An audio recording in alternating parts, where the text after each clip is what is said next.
Just when every other tech company is walking on the same path, Roku is also raising its prices across its hardware lineup. Welcome to GadInsider, your place for the latest tech news.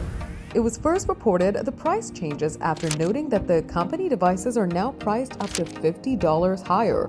Roku has also confirmed its price hikes as the company's devices are currently on sale on Roku's official website, with their old prices listed as the discounted prices.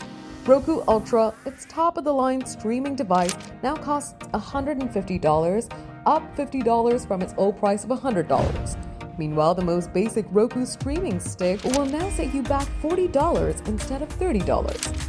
According to sources, Roku raised the prices of its devices due to rising memory costs.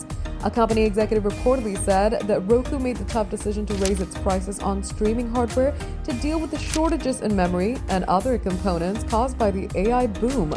During the company's last earnings call, Roku CEO Anthony J. Wood said its devices use significantly less memory than competitors, and that the parts used to make its devices cost less than rivals' more premium components. Thus, Roku was expecting its business to be less affected than its rivals. Since Roku's hardware business is mostly third-party, Wood was positioning the rise in memory prices as something that could be good for it. He said it could attract more manufacturers to Roku as the prices to build its rivals' devices grow bigger. These price hikes show that the company is also feeling the effects of the memory crunch when it comes to its devices. For more updates, subscribe to GadInsider, like and share the video, and don't forget to press the bell icon so you never miss any updates.